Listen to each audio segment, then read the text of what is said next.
हरे कृष्णा। हमारे जीवन का परम लक्ष्य होना चाहिए इस भौतिक जीवन तथा जन्म मृत्यु के चक्र से हमेशा के लिए मुक्त होना, और मुक्ति का सबसे सरल उपाय है एकादशी व्रत का पालन। एकादशी तिथि भगवान श्री कृष्ण की अति प्रिय है और ऐसी ही परम मंगलकारी तिथि है कामदा एकादशी। तो चलिए इस पुण्य प्रदान करने वाली कामदा एकादशी की कथा सुनते हैं।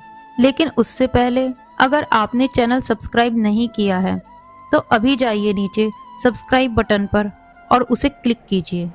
तो चलिए कथा का प्रारंभ करते हैं। धर्मराज युधिष्ठिर ने भगवान श्री कृष्ण से पूछा, हे माधव, अब आप कृपा करके चैत्र शुक्ल एकादशी का महत्व कहिए। परम भगवान श्री कृष्ण कहने लगे, हे धर्मराज, यही प्रश्न एक समय भगवान श्री राम के पितामह राजा दिलीप ने अपने गुरु वशिष्ठ जी से किया था। जो गुरु वशिष्ठ ने राजा दिलीप से कहा वही मैं आपसे कहता हूँ। आप ध्यान पूर्वक सुनिए। चैत्र मास के शुक्ल पक्ष में आने वाली एकादशी को कामदा एकादशी कहते हैं।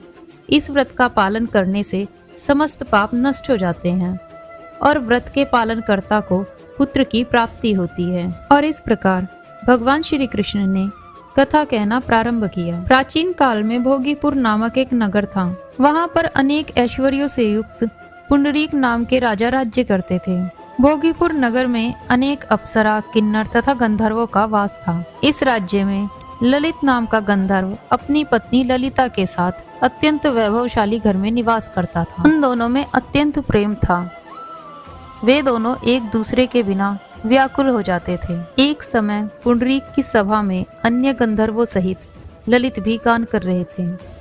गाते गाते उनको अपनी प्रिया ललिता का ध्यान आ गया और उनका स्वर भंग होने के कारण गाने का स्वरूप बिगड़ गया। ललित के मन के भाव को जानकर करकोटक नाग ने ये बात राजा को जाकर बता दी। तब राजा पुंडरीक ने क्रोधपूर्वक कहा कि तू मेरे सामने गाता हुआ अपनी स्त्री का स्मरण कर रहा है, अतः तू कच्चा मांस और मनुष्य को खाने वाला राक्षस बनकर अपने किए कर्मों का फल भोगेगा। राजा के श्राप से ललित उसी क्षण महाकाय विशाल राक्षस हो गया।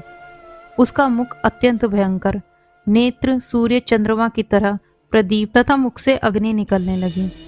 उसकी नाक पर्वत की कंदराओं के समान विशाल हो गई और गर्दन पर्वत के समान लगने लगी।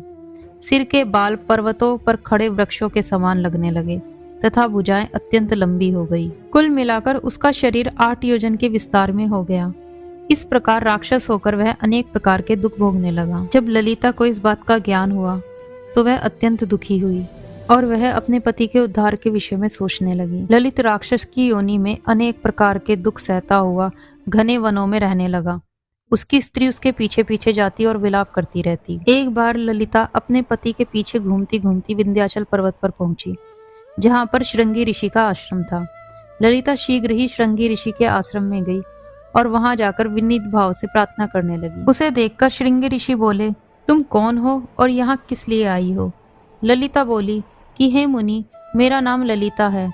मेरा पति राजा पुंडरीक के श्राप से विशाल काय राक्षस हो गया है। उसके उद्धार का कोई उपाय बतलाइए।